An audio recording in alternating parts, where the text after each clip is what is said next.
You know that feeling when a smoke alarm goes off at 3 a.m.? Yeah. It's jolting, terrifying, and it demands your immediate attention. Oh, absolutely terrifying. Right. But now, imagine that alarm going off every single night, except there's no smoke.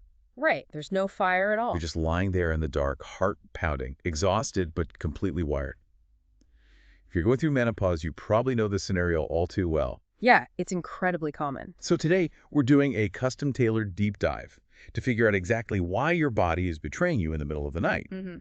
And how a specific protocol, the 3 a.m. reset and its 7-night recovery guide, actually fixes the biology behind it. We really need to emphasize right away that this midnight alertness, it isn't just in your head. It's not, a character flaw or just poor sleep hygiene. So it's a real physical shift. Exactly. It is a highly predictable cascade of biological events.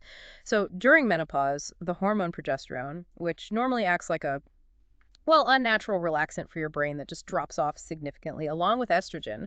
Okay, so what is actually happening in the body at 3 a.m.? Like, why that specific time? Well, as those calming safety signals fade, your stress response essentially loses its brakes. Cortisol, which is your main stress hormone, gets really erratic. It's all out of balance. Right. Instead of gently rising in the morning to wake you up with the sunrise, it just surges right in the middle of the night. Like a massive glitch in the software. And I saw in the research that blood sugar plays a role here too. Yeah, so as your hormones fluctuate, your insulin sensitivity changes, which can lead to these overnight blood sugar dips. And the brain detects that. It detects that drop in fuel and it just completely panics. Yeah. I mean, it interprets the low blood sugar as a literal survival threat. So it dumps even more cortisol into your system to wake you up, basically, so you'll go find food. Wow. So my body isn't trying to torture me. It genuinely thinks we're starving and in danger. Precisely. It's blasting a faulty smoke detector to save my life. That is exactly it. And that's why lying there trying to force yourself to breathe deeply or, just will yourself back to sleep rarely works. Because you can't outthink a biological survival alarm. Right. You have to send the body physical signals that it is safe. Okay, so if the problem is my body thinking it's in a crisis, how do I signal safety?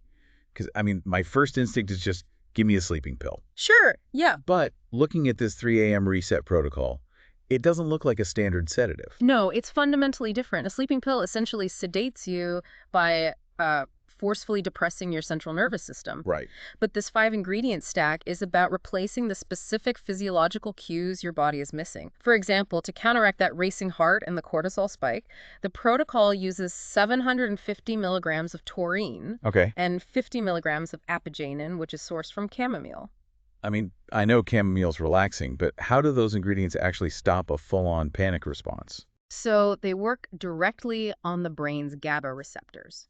GABA is an inhibitory neurotransmitter. Think of it as like a dimmer switch for your nervous system. Oh, that makes sense. Yeah, apigenin binds to those receptors and just gently turns the dial down on that neuronal excitability.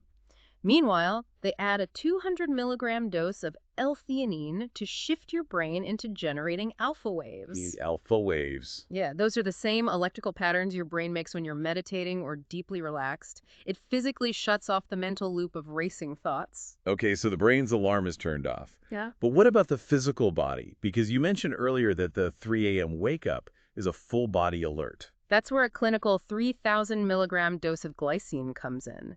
Deep sleep actually requires a drop in core body temperature. Right, you always hear sleep in a cool room. Exactly. Glycine is an amino acid that dilates the blood vessels at the cervix of your skin, which pushes heat out and actively cools your core. Oh, wow. When your internal temperature drops, the brain receives this massive biological green light that it's time for deep sleep. And there's one more ingredient, right? Yeah, you add in 75 milligrams of sodium citrate, which keeps your cellular hydration and minerals balanced overnight. That removes those subtle physiological stressors that trigger cortisol in the first place. I do want to push back on this a little bit, though.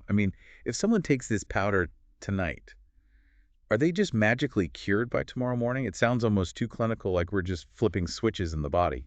No, that's a fair point. Supplements don't work in a vacuum.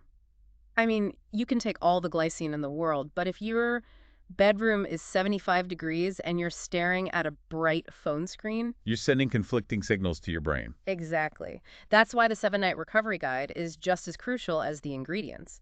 It's about creating an environment where these biological signals can actually compound. Right, because the guide starts super simple. Mm. Like night 1, you just establish a baseline. Yeah, just get used to it. But by night 2, you're manipulating the environment, cooling the room down to 65 to 68 degrees to actually work with that glycine and dimming the lights early. And then by night 5, you're integrating a wind down routine.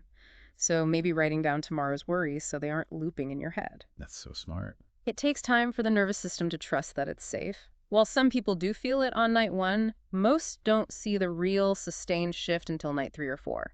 That's when the new biological routine locks in. So the ultimate takeaway here for you listening, waking up at 3 a.m. is not a sleep failure. It is just unsupported biology. Your system is just desperately looking for balance. Yeah, you just have to give it the right tools and the right environment to find that equilibrium again. It does make you wonder, though. I mean, considering how dramatic these menopausal shifts feel, maybe the problem isn't just the biology itself. How do you mean? What if our modern environments, the artificial heating, the glowing screens, the constant ambient stress, what if they're actually creating an evolutionary mismatch that makes this natural biological transition so much harder than it was for our ancestors? Just something to think about tonight.